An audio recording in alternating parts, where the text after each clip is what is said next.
Halo pemirsa More TV, kita jumpa lagi di acara SEO Talk. Telah hadir di studio kita ibu yang cantik, namanya Ibu Eka Santi. Dia adalah founder dari suatu yayasan muslimah.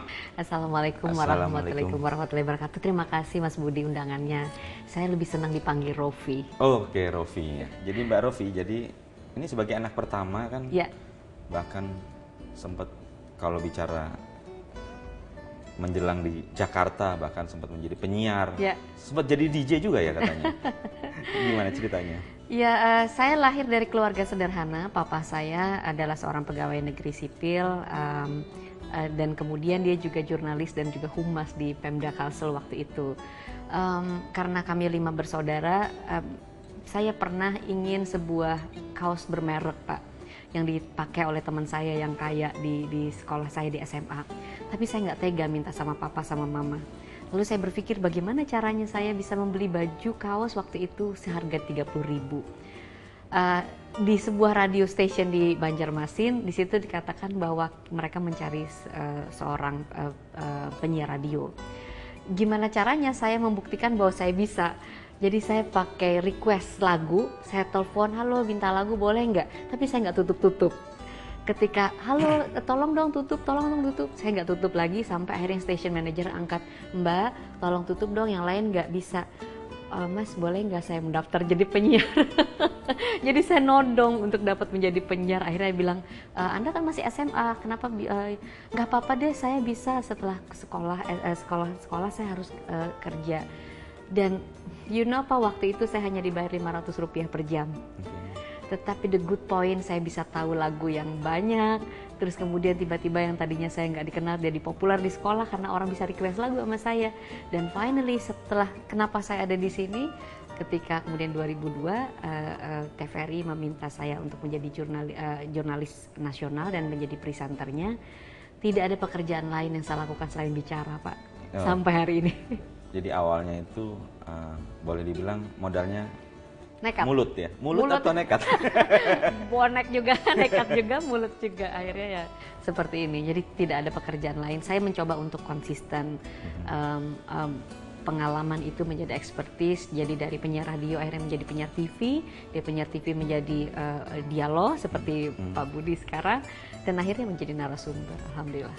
Terus kalau dalam konteks sampai akhirnya terus memilih, kan itu perjalanannya panjang tuh, ya, sebagai penyiar gitu ya, bahkan sempat jadi host di TV swasta ya, ya. Sampai yang katanya di grounded ya karena saya berjilbab. Itu ya. Gimana ceritanya? Ya, saya ini adalah orang yang bandel di masa-masa jahiliyah saya, Pak. Masa jahiliyah? Di masa jahiliyah, saya pernah dalam prosesi masa jahiliyah di mana baju saya terbuka. Tapi jangan dibayangin ya, Mas Budi. Terus kemudian dunia malam, karena saya anggap itu bagian dari sosialita, saya ikuti. Suatu hari, 3 hari menjelang umroh, saya berada di sebuah klub malam dengan memegang minuman wine waktu itu. Seorang teman saya Filipin mengatakan, saya dengar kamu mau pergi umroh ya gitu. Terus saya bilang, oh iya, this is my farewell party. Itu masih bujangan ya? Masih, Pak, masih. Terus kemudian dia bilang, oh kalau kayak gitu nanti kamu pakai jilbab dong. Saya kalau ingat itu momentumnya, saya bilang, pakai jilbab, please deh. Ngapain? Amit-amit deh gue pakai jilbab, because I'm presenter. It is impossible I wear hijab.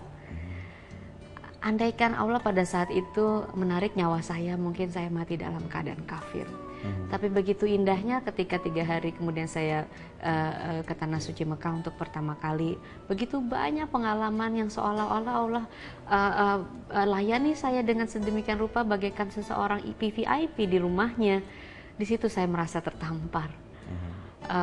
Dan akhirnya terjadilah proses transformasi spiritual. Akhir pulang dari umroh saya memutuskan untuk berjilbab dan shock semua orang. Akhirnya resikonya adalah saya harus kehilangan pekerjaan karena di dunia televisi dan pemberitaan pada saat itu mengatakan jilbab adalah simbol agama yang merusak netralitas sebuah produk pemberitaan. Oke, itu setelah berapa lama berkarir tuh? Saya berjilbab tahun 2006. Jadi saya pindah ke Jakarta tahun 2002. Jadi 4 tahun, konon waktu itu saya sudah menjadi salah satu ikon di sebuah televisi nasional. Rating dialog saya juga cukup baik, tapi Allah ketika mengatakan nggak mungkin kamu bilang impossible untuk penyiar berita tidak berjilbab, dan Allah buktikan itu. Saya dan teman saya lagi, Sandrina Malakiano, akhirnya Allah jilbabi untuk mematahkan kata-kata saya, tidak mungkin penyiar berita berjilbab.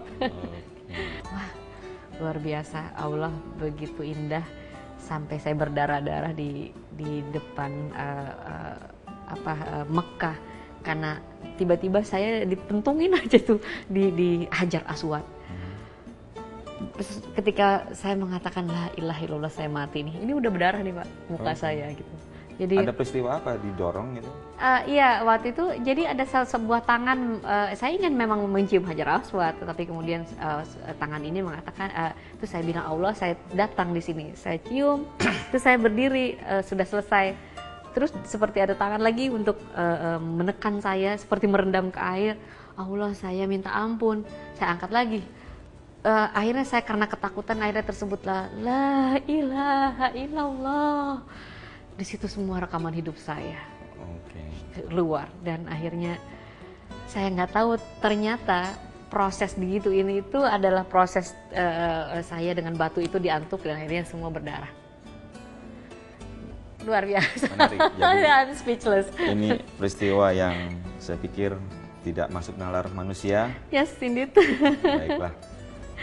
Pemirsa More TV, kita akan simak bagaimana kesaksian hidup dari orang yang dalam tanda kutip duniawi akhirnya berpindah menjadi sisi yang lebih rohani.